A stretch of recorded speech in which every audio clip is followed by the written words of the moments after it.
The vast command center of the Kaveri flagship Dominator hummed with activity.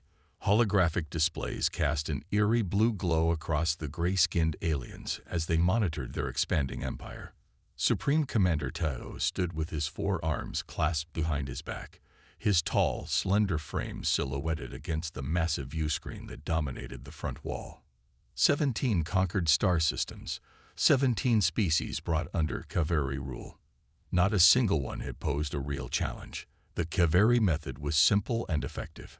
Appear with overwhelming force, demonstrate their superior technology, and watch as the inferior species surrendered rather than face extinction. Supreme Commander called out Navigator Hannah, her fingers dancing across the control panel. We have completed our scan of the third planet in this new system. Taho turned, his large, pupilless eyes blinking slowly. Show me. The main screen shifted to display a blue-green world wrapped in swirling white clouds. Information scrolled alongside the image. Atmospheric composition, surface temperature ranges, population centers. Earth, Taho said, tasting the alien word. And its inhabitants call themselves humans. Science Director Jimin approached, holding a data tablet. She was shorter than Taho, with the distinctive crest of the scientific caste adorning her head. These humans appear primitive, observed Jimin, displaying images of human spacecraft. Their vessels lack proper quantum shielding. They still use combustion engines for some of their vehicles. Their weapons are mostly kinetic and low-level energy-based. Another easy conquest, remarked Weapons Officer Bomit from her station. Taho wasn't so sure. Something about these humans didn't match their technology level. They had expanded to their nearby planets too quickly for a species at their development stage. Then why? Taho asked, turning to face the assembled bridge crew. Did our diplomatic probe return with damaged systems?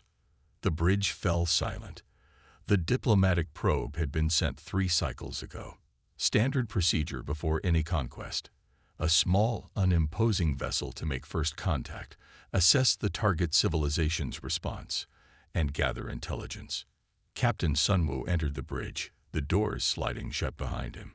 As commander of the diplomatic vessel, he had been summoned to explain the unusual damage report. Supreme Commander, Sunwoo began, bowing deeply. Our initial contact with the humans went according to protocol. We transmitted peace messages in all known linguistic formats. They responded cautiously, but agreed to a meeting in their outer planetary zone. Taho noted how Sunwoo shifted his weight from foot to foot, a sign of discomfort among their kind.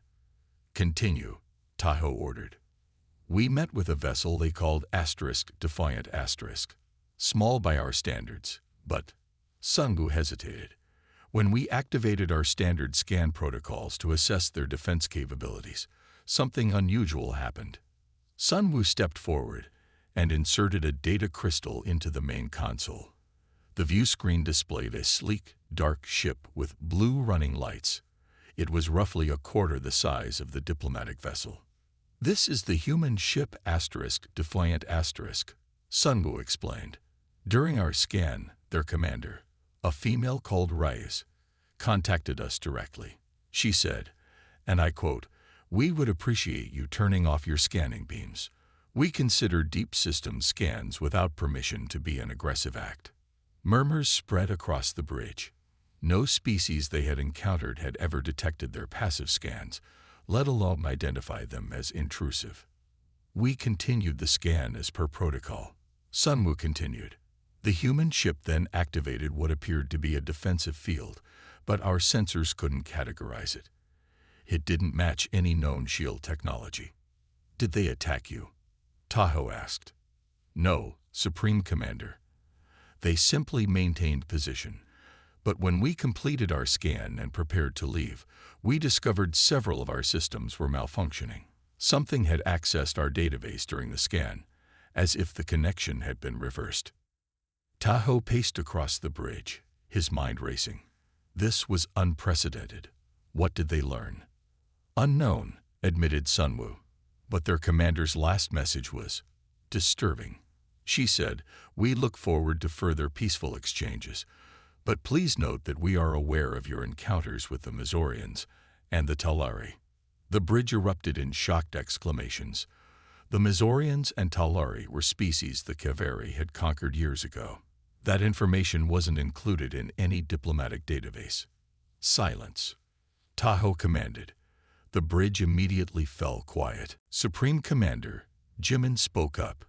"These humans shouldn't have this knowledge, and they shouldn't have technology that can penetrate our systems." Tahoe made a quick decision. "We will proceed with standard conquest protocol. A demonstration of power is required." Within hours, the plan was set. The Kaveri would destroy an uninhabited human outpost on one of their outer moons, a show of force that typically led to immediate surrender negotiations. The Dominator remained hidden, while a battle cruiser approached the target. The human outpost was small, a research station with no apparent weapons. Perfect for a demonstration. On the bridge, Tahoe and his command staff watched the live feed. The battle cruiser fired a single quantum disruptor, enough power to vaporize the entire facility. But something unexpected happened. As the energy beam approached the outpost, a ship appeared, seemingly out of nowhere, and positioned itself in the beam's path. The Defiant Sunwoo whispered in recognition. The quantum disruptor strike hit the small human vessel directly. For a moment, the view screen was blinded by the release of energy. When the image cleared, Tahoe expected to see debris where the ship had been. Instead, the Defiant remained intact, surrounded by a shimmering field that pulsed with the absorbed energy. "Impossible," breathed Jimin. "No shield can withstand a direct quantum strike." Before anyone could respond, the Defiant moved. It accelerated toward the Kaveri battle cruiser at a speed that seemed impossible for its size. The human ship fired no weapons. It simply circled the much larger alien vessel, scanning it thoroughly. "They're studying our response," Tahoe realized aloud. This was a test. Their test, not ours. The Defiant then stopped directly in front of the battle cruiser's bridge. A transmission came through. On screen appeared a human female with dark hair pulled back tightly, wearing a dark uniform with silver insignia. "This is Commander Elena Reyes of the Earth Defense Force vessel Defiant *. Your unprovoked attack on our research facility has been noted. Consider this your only warning. The next aggressive act will be met with a proportional response." The transmission ended, and the Defiant * vanished, not by moving away, but by seeming to fade from reality itself. "Cloaking technology," gasped Bomi. "Beyond anything we've encountered." The battle cruiser's captain appeared on screen, his face ashen. "Supreme Commander, request permission to return to the fleet." The human vessel. It somehow accessed our propulsion systems during the encounter. "We're running diagnostics now." For the first time in his long military career, Supreme Commander Tavo felt something unfamiliar stirring within him: doubt. These humans were not like the others. Their technology, despite appearances, was in some ways beyond Kaveri understanding. "Return to the fleet," Tahoe ordered. "All vessels maintain alert status." As the bridge staff returned to their duties, Tahoe stared at the image of Earth, still displayed on a side screen. Something told him that conquering this species would not follow the standard protocol. For the first time, the Kaveri might have found a worthy opponent. The small mining colony of New Horizon drifted silently against the backdrop of a massive gas giant. 1,600 colonists lived and worked in the station, extracting valuable minerals from the planet's mini-moons. It was a peaceful outpost, far from Earth, with only basic defenses. The first warning came when long-range sensors detected 5 Kaveri warships entering the system. After their failed demonstration against the research outpost, the aliens had launched what they called a preemptive pacification campaign against humanity's outer colonies. New Horizon wasn't prepared for such an attack. Its distress call reached Earth Fleet Command within minutes. "We have a colony under attack in the Epsilon sector," announced Admiral Torres at Earth Fleet Headquarters. "New Horizon Mining Station. 5 Kaveri warships confirmed. The room fell silent. 5 warships was a major assault force. The Defiant is closest, said Strategic Commander Park. But even with its modifications, 1 ship against 5. Admiral Torres nodded grimly. Send the order. The Defiant is cleared to engage using all experimental systems. The Defiant was already at full speed toward the colony when Commander Elena Reyes received the transmission. The sleek vessel had been significantly modified since its encounter with the Kaveri diplomatic ship. What the aliens didn't know was that during that first meeting, the Defiance systems had collected valuable data on Kaveri technology. Time to colony, Reyes asked, her voice calm despite the tension on the bridge. 22 minutes, Commander, replied Navigator Minji. The Kaveri ships will arrive 12 minutes before us. Reyes studied the tactical display. That's 12 minutes the colonists don't have. Push the engines beyond safety protocols. Yes, Commander, Minji responded, her fingers dancing across the control panel. The ship's engines hummed louder as they exceeded design specifications. Lieutenant Jinwoo at the tactical station looked up from his console. Commander, I've analyzed the Kaveri formation based on our scans. Their weapons systems have predictable energy signatures. Our adaptive shields should be able to reconfigure to match them. Good work, said Reyes. And our offensive capabilities. The reverse-engineered quantum torpedoes are ready, Jinwoo confirmed. And the Neuralink targeting system is online. The Neuralink was humanity's secret advantage. While Kaveri technology was more advanced in many ways, humans had developed methods to directly connect their minds to their ship systems. This allowed for reaction times that were impossibly fast, something the Kaveri had never encountered before. As the Defiant approached New Horizon, they could see the attack had already begun. 2 Kaveri cruisers were firing on the station's outer rings, while 3 more held position nearby. They haven't detected us yet, said Jinwoo. Our cloaking field is holding. Reyes took a deep breath and placed the Neuralink interface on her temple. Immediately, her consciousness expanded to encompass the ship. She could feel the engines, the weapons, the shields, all became extensions of her body. All hands, battle stations, she ordered. We're going to hit them hard and fast. Target the nearest cruiser first. The Defiant dropped its cloak and accelerated directly toward the largest Kaveri ship. By the time the aliens detected them, the human vessel was already firing. The quantum torpedoes, weapons based on Kaveri technology, but modified with human innovations, struck with pinpoint accuracy. The first cruiser's shields flared brightly, then collapsed. On the Kaveri command ship, Fleet Commander Do-yeon couldn't believe what he was seeing. What is that vessel? He demanded, watching as the small human ship executed maneuvers that should have been impossible. It's the Defiant, said his second-in-command Yuna with a note of fear in her voice. The ship from the failed demonstration. Do-yeon had heard reports, but seeing it in action was different. The human ship moved like it could anticipate every Kaveri maneuver before it happened. All ships, focus fire on the human vessel, he ordered. The 4 remaining Kaveri ships turned their weapons on the Defiant.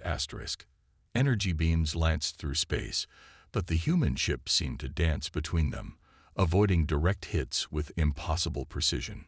When hits did land, the Defiant's shields changed color and frequency, adapting to each weapon type. What should have been devastating blows merely rocked the ship. Inside the Defiant, Reyes felt each impact through the Neuralink. The ship was an extension of herself, and she guided it with thoughts faster than any manual control could achieve. Target the second cruiser, she commanded. Jinwoo, prepare to drop shields for 2.3 seconds on my mark, to redirect power to weapons. Commander, that's too risky, Jinwoo protested.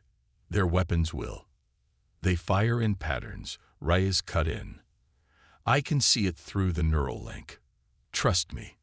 The Defiant swung around in a tight arc, evading most of the enemy fire.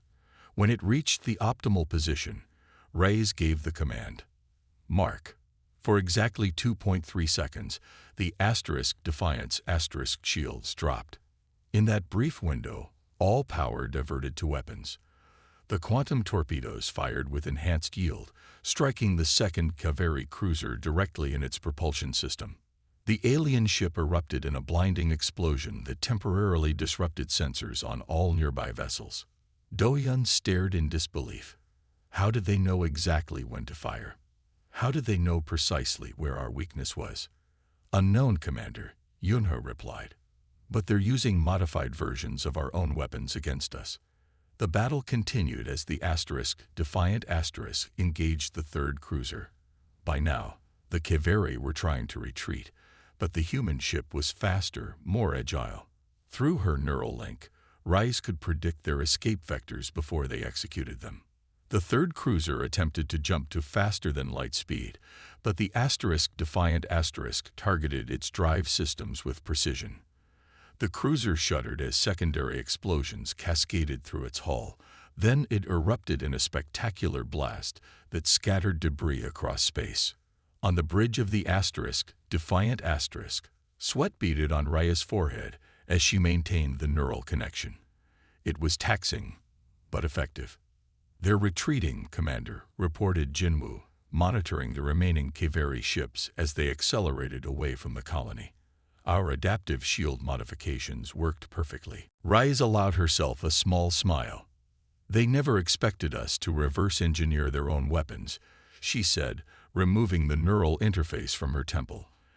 "And they certainly didn't anticipate our neural-linked targeting systems." The mining colony was saved, though its outer sections had suffered damage. The Defiant took up a protective position as repair teams were dispatched to help the colonists. Meanwhile, across Kaveri communication channels, news of the encounter spread rapidly. The name Defiant was mentioned with increasing alarm in military reports.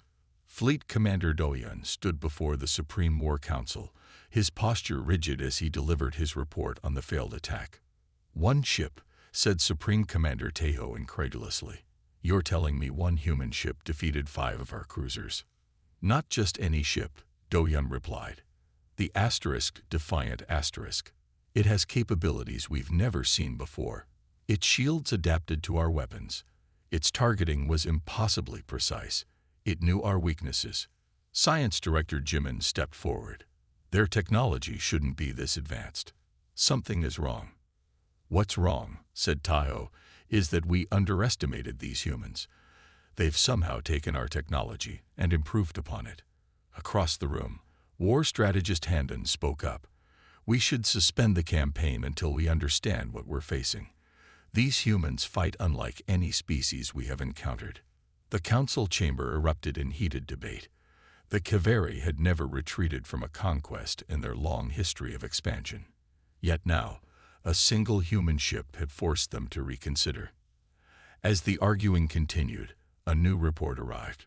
3 more human ships similar to the Defiant had been detected leaving Earth. They were heading toward other Kaveri attack groups. The hegemony was facing something they had never anticipated. An enemy that could not only withstand their technology, but turn it against them. For the first time in centuries, the outcome of a conquest was uncertain. And across human space, the legend of the Defiant and Commander Reyes began to spread, bringing hope to distant colonies and fear to the invading forces. General Minho stood with his hands clasped behind his back, watching the holographic replay for the 3rd time. Around him, the command center of the Kaveri military headquarters was unusually quiet. Officers moved silently between stations, avoiding his gaze. The battle footage showed what should have been impossible. The Third Fleet, 27 warships, the pride of the hegemony, scattered and broken by a single human vessel. "Impossible," muttered General Minho, his gray skin flushing darker with anger. "One human vessel outmaneuvered our entire Third Fleet." The Defiant. The name now sent ripples of unease through Kaveri military ranks. Reports from surviving ships described how the human vessel had appeared without warning, struck with terrifying precision, and vanished again before effective countermeasures could be deployed. His aide, Hyjin, approached cautiously. In her four-fingered hand, she held a data tablet displaying urgent messages. "Sir, we're receiving reports of the human ship Defiant approaching the Nexus system," she said, her voice carefully controlled. Minho spun around. Nexus? Impossible. It was just confirmed in the Tartarus sector less than 6 hours ago. The identification markers match, sir, Hyjin insisted. It's definitely the Defiant. Minho studied the tactical display. The Nexus system was home to one of the hegemony's largest supply depots, crucial for their expansion into human territory. If the Defiant was targeting it, redirect all available forces, Minho ordered. The 5th and 8th fleets are closest. I want every ship at Nexus within 2 cycles. Yes, General, Hyjin acknowledged, transmitting the orders. As his staff hurried to comply, Minho turned back to the battle footage. Something wasn't right. The human ship moved as if it knew Kaveri tactics intimately. It anticipated maneuvers, targeted weak points that weren't in any public database, and employed strategies specifically designed to counter hegemony fleet formations. How do they know? He wondered aloud. Far away from Kaveri headquarters, on the distant moon of a forgotten world, Commander Elena Reyes sat across from a being unlike any human had seen before. The Tellurian had 6 limbs, iridescent skin that shifted colors with its emotions, and 3 sets of eyes arranged vertically. Your information was accurate, Yunju, Reyes said. The supply depot was exactly where you said it would be. The Tellurian's skin rippled with blue patterns, a sign of pleasure in their species.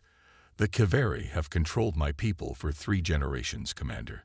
We know their systems well. Yunju was a scientist, one of the few Tellurians permitted to work in Kaveri facilities due to their natural aptitude for spatial mathematics. For years, she had secretly gathered information, hoping someday to find allies against their oppressors. The Nexus System Depot contains fuel, weapons, and navigation systems for at least 50 warships. Yunju continued, projecting a detailed map from a device on her middle limb. But more importantly, it houses a quantum communications hub that links 15 subjugated systems. Reyes studied the projection. If we could access that hub, you could send a message to all races enslaved by the hegemony, Yunju finished, including control codes for many of their systems. My people have been collecting them for decades. Lieutenant Jinwoo, who had accompanied Reyes to the meeting, looked up from his notes. Commander, with those codes and the new propulsion modifications, we could implement your strategy. Reyes nodded. The plan was audacious, perhaps even reckless, but conventional warfare against the numerically superior Kaveri would mean humanity's defeat. They needed to change the rules. We'll need to move fast, she said. The Artemis and Orion are already in position for their part of the operation.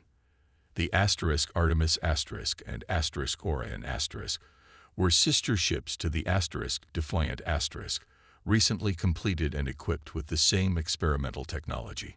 Together, the 3 vessels formed the vanguard of humanity's defense. The Kaveri believe there is only one ship, Yunju observed. This misunderstanding works in your favor. Reyes smiled.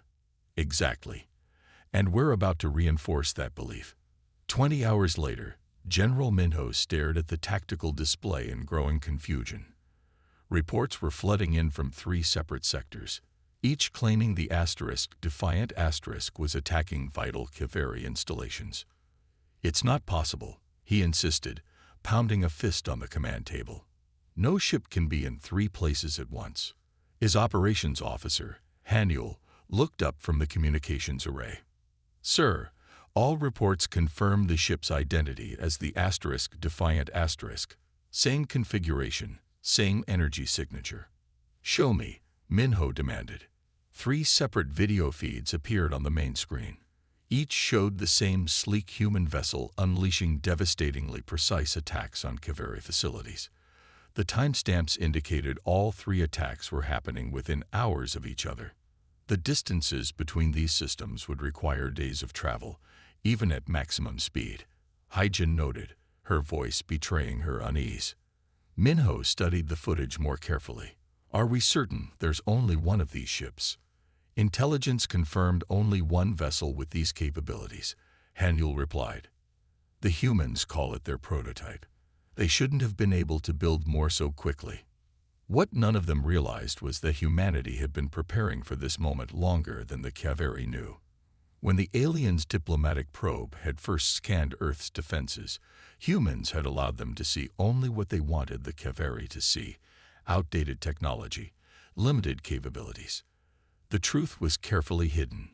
Aboard the Defiant Asterisk, Commander Reyes monitored the operation from the bridge. Her ship was currently at the Nexus system, while the Artemis and Orion carried out simultaneous strikes in other sectors. Quantum communications hub secured, reported Jinwoo. We're transmitting Yunju's message and control codes now. Across 15 star systems, subjugated species received the unexpected transmission. Control codes that disabled security systems, maps of Kaveri weak points, and most importantly, evidence that the mighty hegemony was not invincible. The message concluded with footage of the Defiant Asterisk, defeating Kaveri warships, along with a simple promise: humanity stands with you. The time for freedom has come. Back at Hegemony headquarters, chaos was spreading. General Minho received increasingly frantic reports from across controlled space. Sir, we're detecting uprisings on 7 worlds, Haijin reported, her voice strained. The subject species are attacking our garrisons with coordinated precision. How? Minho demanded. How are they coordinating across such distances? Another officer looked up from his station. General, the security systems in all affected sectors have been compromised. They're using our own command codes against us. Before Minho could respond, a new alert sounded. The tactical display updated to show the Defiant Asterisk had appeared at yet another location, this time at a major fleet staging area.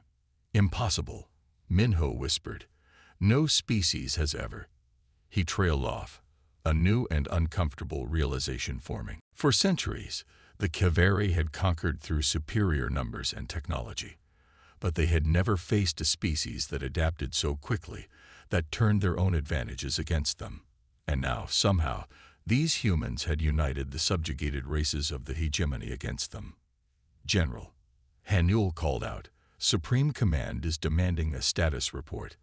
They want to know how one human ship is defeating our forces across multiple sectors simultaneously. Minho stared at the displays showing battles raging across hegemony space. For the first time in his long military career, he had no explanation to offer. Tell them, he began, then paused. What could he say? That the humans had somehow achieved the impossible. That the mighty hegemony was being brought to its knees by what appeared to be a single enemy vessel. In the silence that followed, one of the junior officers whispered to another, words not meant for Minho to hear. They say the Defiant Asterisk can't be destroyed. That it knows our thoughts before we think them. The legend was growing. Across Kaveri ships and bases, stories spread about the human vessel that could be everywhere at once, that knew their weaknesses, that could not be stopped by conventional means. As Minho struggled to formulate a response to Supreme Command, a new report arrived. This one from the heart of Kaveri territory, far from the front lines of the conflict. Sir, Haijin said, her voice barely audible, the Defiant Asterisk has been detected approaching the homeworld defense perimeter. Panic, an emotion foreign to the disciplined Kaveri military, began to spread through the command center. If the Defiant Asterisk could strike at the homeworld itself, nowhere was safe. What the Kaveri couldn't understand, was that they weren't facing just a superior ship or technology. They were facing a species that had spent its entire history adapting, surviving against the odds, turning disadvantages into strengths. And now, with allies among the stars, humanity was teaching others to do the same. In the vast darkness of space, 3 identical ships continued their carefully coordinated dance, appearing where least expected, striking with precision and vanishing again, leaving in their wake not just destruction, but hope for the oppressed and fear for the oppressors. The legend of the Asterisk, Defiant Asterisk, was only beginning. The bridge of the Asterisk, Defiant Asterisk, was quiet except for the soft beeping of instruments and the low hum of the engines. Commander Elena Reyes stood behind Communications Officer Kyung, watching as he prepared the transmission. 3 months into the conflict with the Kaveri, they had discovered that sometimes the most effective weapon wasn't a quantum torpedo or adaptive shield. It was fear. "We're broadcasting on all hegemony frequencies," confirmed Kyung, his fingers moving across the control panel. "The message is ready, Commander." Reyes nodded. "Send it." The message was simple. The Asterisk, Defiant Asterisk, was coming. Nothing more. No threats, no demands, just the announcement of their arrival and the ship's identification code. Lieutenant Jinwoo monitored the tactical display as the transmission went out. Kaveri battle group detected ahead. 12 warships in standard attack formation. Normally, such a force would be overwhelming for a single vessel. But these were not normal times. "They've received our transmission," Kyung reported. "They're responding with increased communications between their ships. A lot of chatter." Reyes smiled slightly. "Let's move in." Standard approach. No weapons powered yet. The Asterisk, Defiant Asterisk, accelerated toward the Kaveri formation. On the view screen, the alien ships were clearly visible, their distinctive arrow-shaped hulls gleaming against the backdrop of stars. "They're changing formation," Jinwoo noted with surprise, breaking into smaller groups. Commander Reyes watched as the enemy formation broke apart before they'd fired a single shot. The human ship's reputation now preceded it. What had begun as a technological advantage had evolved into something more powerful, a psychological weapon. "They're retreating," Jinwoo confirmed, unable to keep the amazement from his voice. "Not all of them," Reyes noted. "The command ship remains in position. The largest Kaveri vessel held its ground while the others scattered to defensive positions. It was unusual behavior for the typically aggressive aliens." "They're hailing us," Kyung said. "On screen," Reyes ordered. The face of a Kaveri commander appeared on the view screen. Like all his kind, he had gray skin and large, pupil-less eyes, but his crest marked him as high-ranking. "Human vessel." The commander spoke in the translated common language. "I am Commander Doyen of the Hegemony Warship Asterisk, Subjugator Asterisk. Your reputation is known to us. But I will not flee like the others." Reyes nodded respectfully. "Commander Doyen, this is Commander Elena Reyes of the Earth Ship Asterisk, Defiant Asterisk. Your courage is noted. However, I suggest you reconsider. We have no desire for unnecessary casualties." Doyen's face darkened with what humans had learned was the Kaveri equivalent of anger. "The hegemony does not surrender. You face the might off." A ship using outdated quantum shield modulators and targeting systems that haven't been upgraded in 3 generations, Reyes interrupted calmly.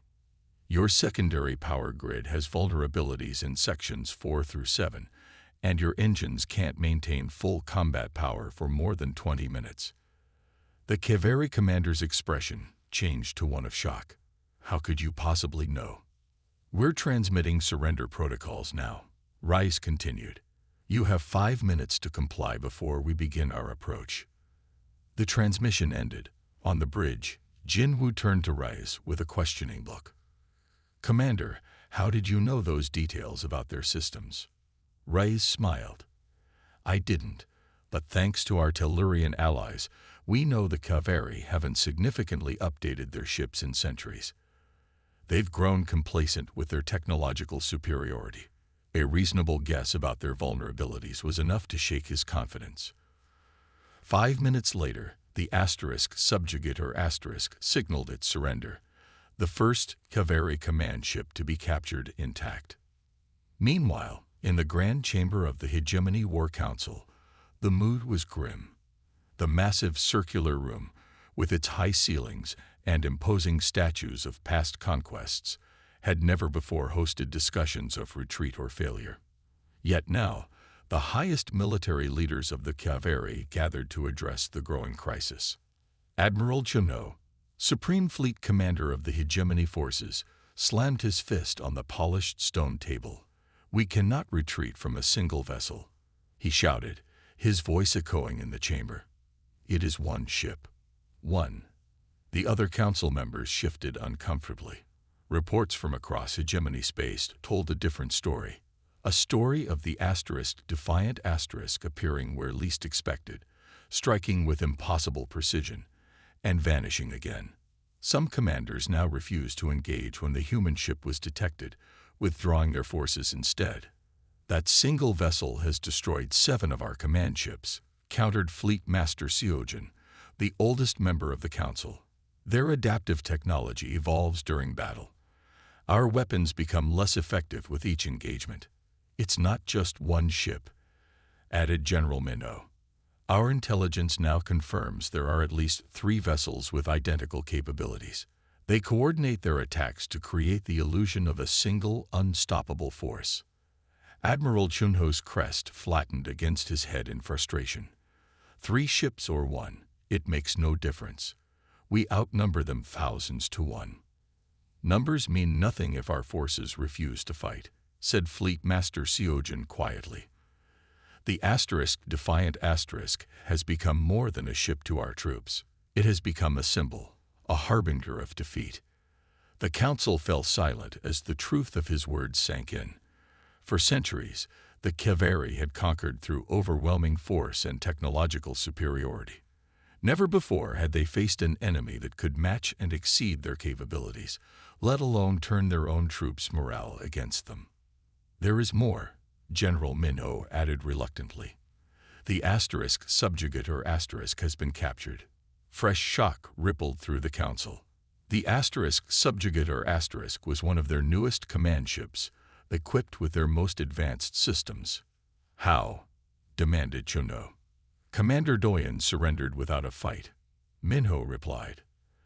"The human ship apparently detailed vulnerabilities in his systems that he believed only our own engineers could know.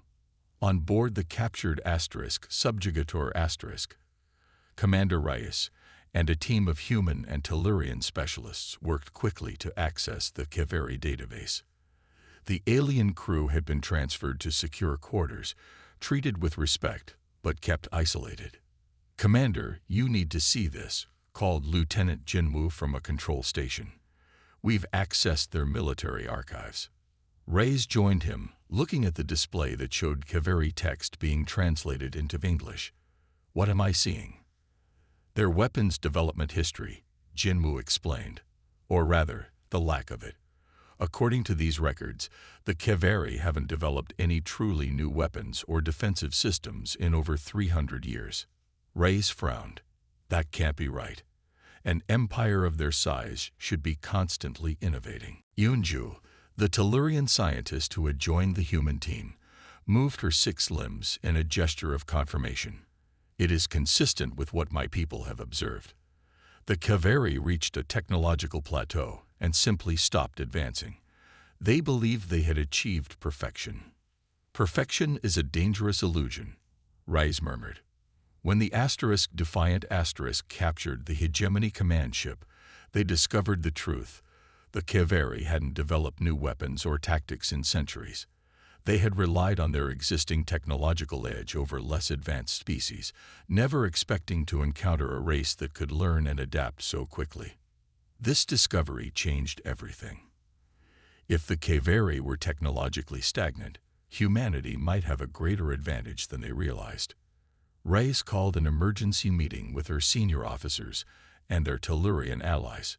"We need to spread this information to every subjugated species," she explained.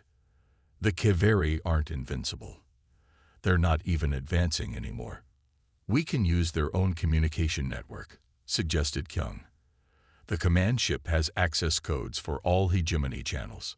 Better yet, Yeonju added, her skin shifting to an excited purple hue, we can broadcast directly to the suppression monitors in every subjugated world. The suppression monitors were devices the Kaveri install on conquered planets, designed to broadcast propaganda and intimidate the local population. If they could be hijacked. Do it, Rise ordered.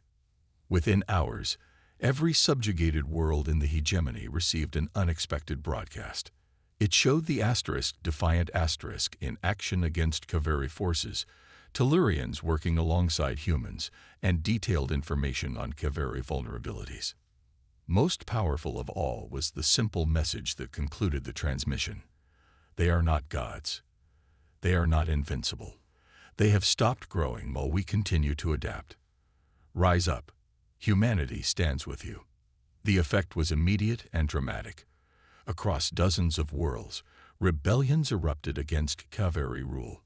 Species that had been subjugated for generations found new courage in the knowledge that their oppressors could be defeated. Back in the War Council chamber, chaos reigned as reports flooded in from across the Empire. We've lost contact with the Zeta sector, reported an aide, rushing into the chamber. All 7 worlds are in open rebellion. Fleet Master Seojin looked grimly at his fellow council members. This is no longer just a military conflict. The humans have turned our own subjects against us. Admiral Chuno, who had been so defiant earlier, now looked shaken. How could one species cause so much damage so quickly? Because we grew complacent, Seojin replied. We stopped advancing, believing no one could ever catch us. The humans showed us our error. As the council debated their dwindling options, a new alert sounded. On the massive display that dominated one wall of the chamber, a familiar shape appeared. The Defiant Asterisk, approaching the homeworld defense perimeter.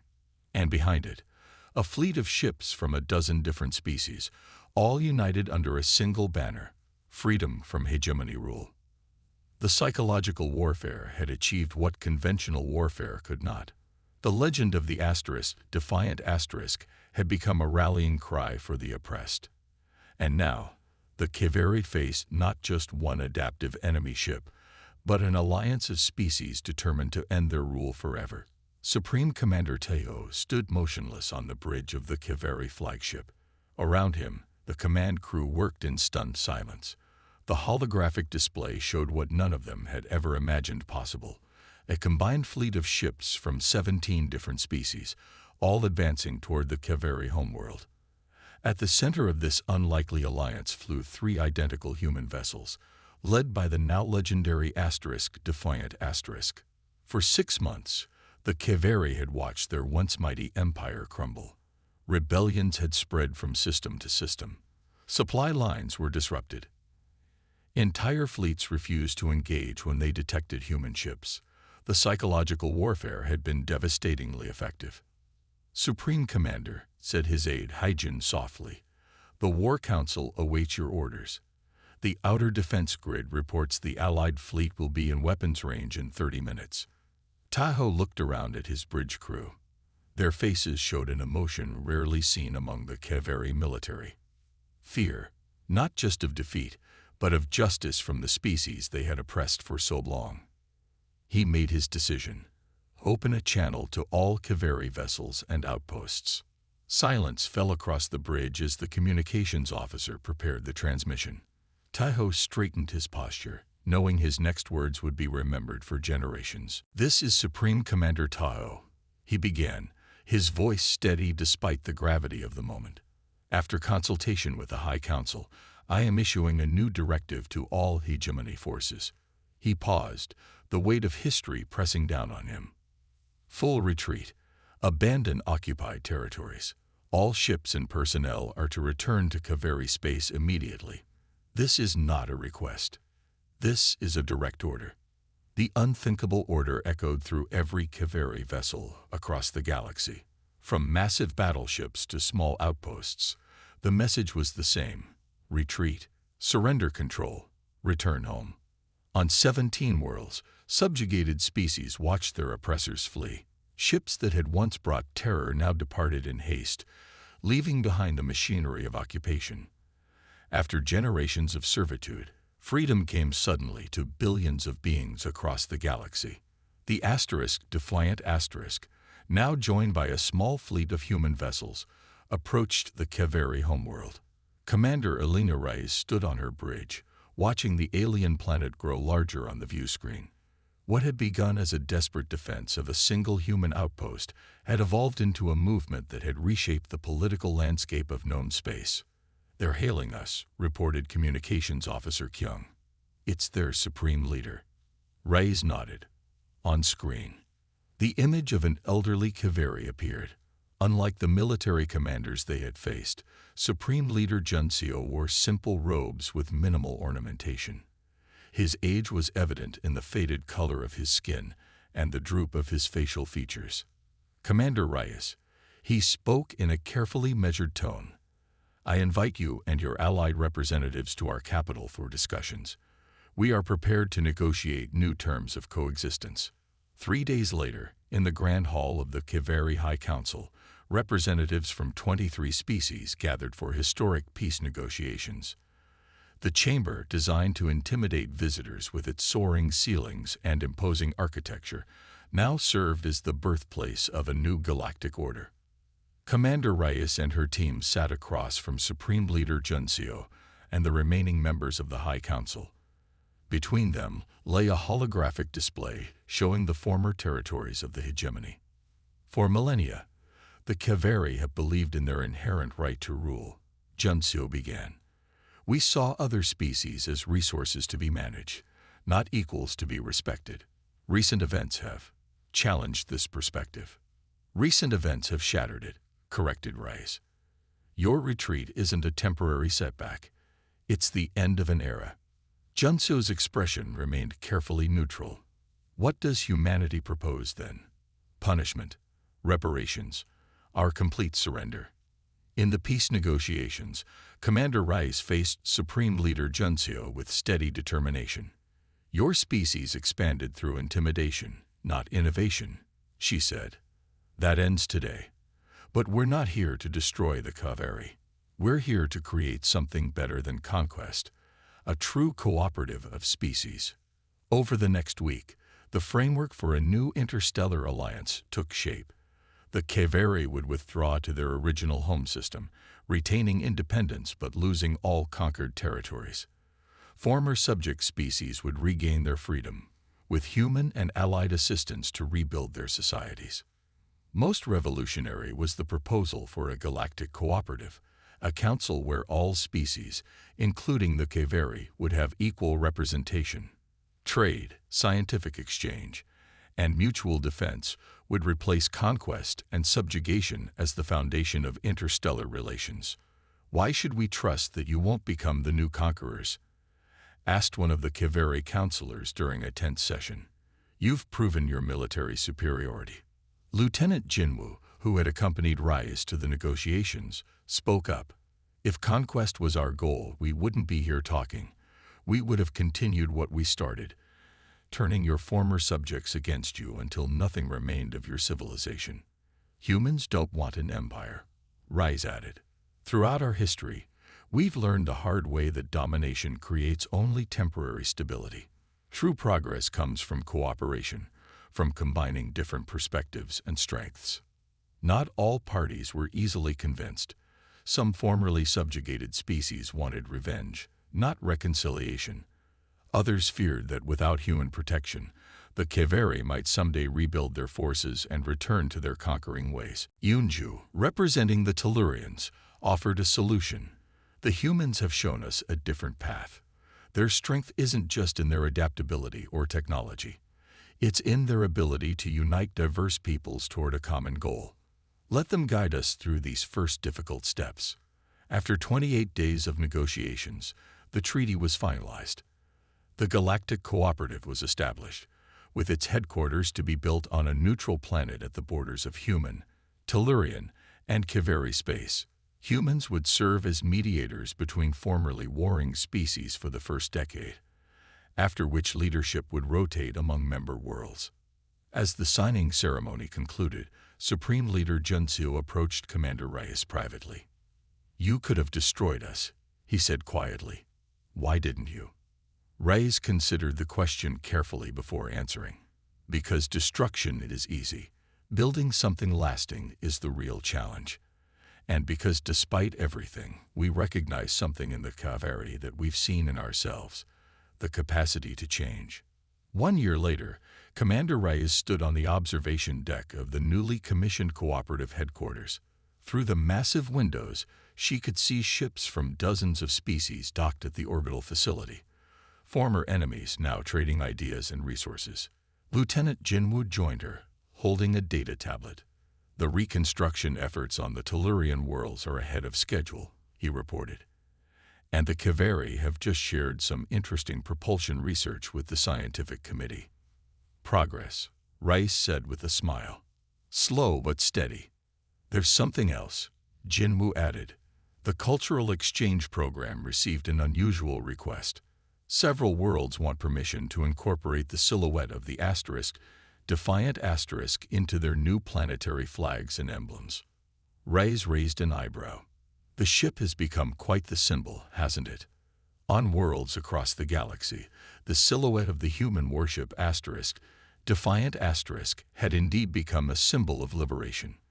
What had begun as a fearsome image that sent Kaveri commanders retreating had transformed into something more hopeful, a reminder that even the most powerful empires could be challenged, that freedom was worth fighting for." 5 years after the treaty signing, a small group of pirates began raiding trade routes along the former hegemony border. They targeted vulnerable ships, avoiding cooperative patrols. Their success emboldened others, threatening the fragile peace. The Cooperative Council debated how to respond. Some advocated for a massive show of force, while others feared escalation. As the debate continued, the raids grew more frequent and damaging. Then, without warning, the pirate attacks stopped. Completely. Trade resumed without incident. It was weeks before the Council discovered what had happened. A single ship, the asterisk Defiant Asterisk, had been quietly dispatched to the affected region. No battles were reported. No weapons fired. But throughout the sector, a simple message had spread among the criminal elements. "Retreat. A human warship is approaching." That was enough.